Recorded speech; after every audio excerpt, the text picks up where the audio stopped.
Lecture du livre Heureux ceux qui, d'Ellen G. White. Les béatitudes. Puis, ayant ouvert la bouche, il lui enseigna et dit : Heureux les pauvres en esprit, car le royaume des cieux est à eux. Ces paroles retentissent aux oreilles de la foule étonnée, comme une doctrine étrange et nouvelle. Un tel enseignement est nettement opposé à celui qu'ils ont reçu des sacrificateurs et des rabbins. Il ne renferme rien qui flatte leur orgueil, rien qui alimente leur ambition. Et pourtant, il rayonne de ce nouveau maître une puissance qui les subjugue. De sa présence émane comme le parfum d'une fleur, la douceur de l'amour divin. Ses paroles descendent comme une pluie qui tombe sur un terrain fauché, comme des ondées qui arrosent la campagne. Psaume 72, verset 6. Instinctivement, les auditeurs sentent qu'ils sont en présence d'un être qui lit les secrets de l'âme et qui, cependant, vient à eux plein d'une compassion infinie. Leur cœur s'ouvre à lui, et tandis qu'ils écoutent, l'Esprit leur fait entrevoir le sens de cet enseignement si nécessaire à l'humanité de tous les âges. Au jour du Christ, les chefs religieux du peuple se croyaient spirituellement riches. La prière du pharisien « Ô Dieu, je te rends grâce de ce que je ne suis pas comme le reste des hommes » Luc chapitre 18, verset 11 exprimait le sentiment de sa classe et de presque toute la nation. Mais dans la foule qui entourait Jésus se trouvaient des gens qui avaient conscience de leur dénuement spirituel. Lorsque, après la pêche miraculeuse, la puissance divine de Jésus s'était révélée, Pierre s'était jeté aux pieds du Sauveur en disant « Seigneur, retire-toi de moi, parce que je suis un homme pécheur. » Luc chapitre 5, verset 8.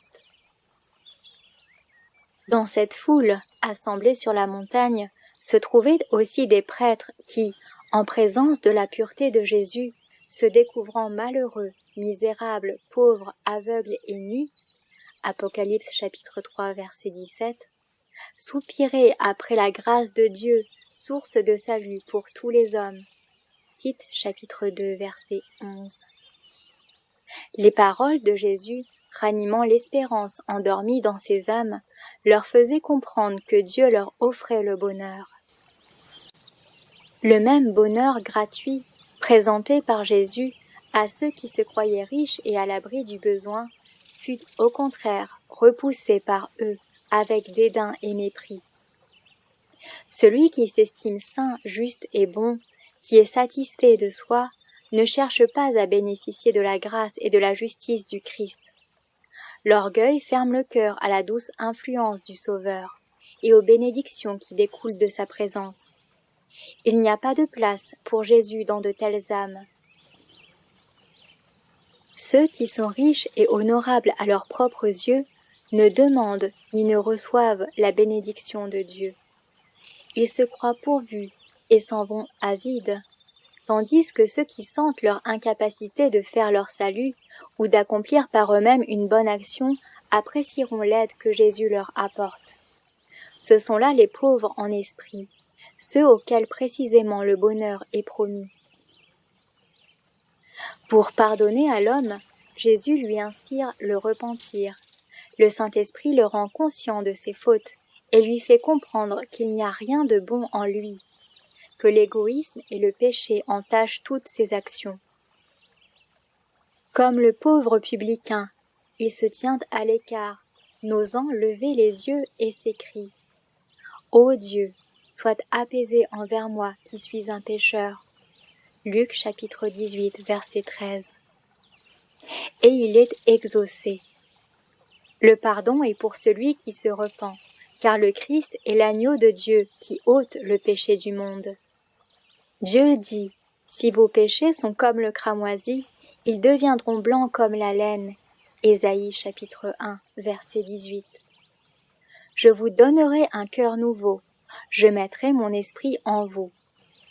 Ézéchiel chapitre 36, versets 26 et 27. Parlant des pauvres en esprit, Jésus déclare que le royaume des cieux leur appartient. Ce règne n'est pas temporel et terrestre, comme ses auditeurs l'espéraient. Le Fils de l'homme voulait leur faire comprendre en quoi consiste ce royaume spirituel de l'amour, de la grâce, de la justice, dont il était le symbole vivant. Royaume destiné aux pauvres en esprit, aux débonnaires, aux persécutés, qui en sont les sujets et auxquels il appartient.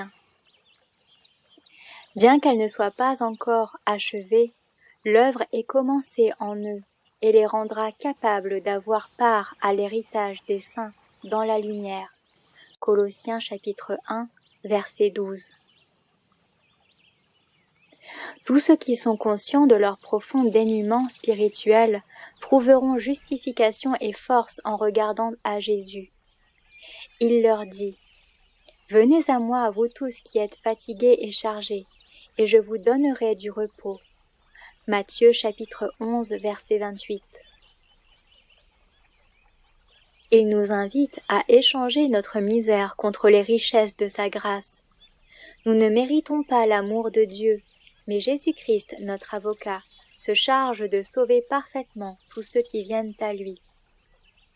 Si sombre qu'ait pu être notre passé, si décourageant que soit le présent, si nous nous approchons de Jésus tel que nous sommes, faibles, privés de soutien ou désespérés, le Sauveur compatissant viendra au-devant de nous.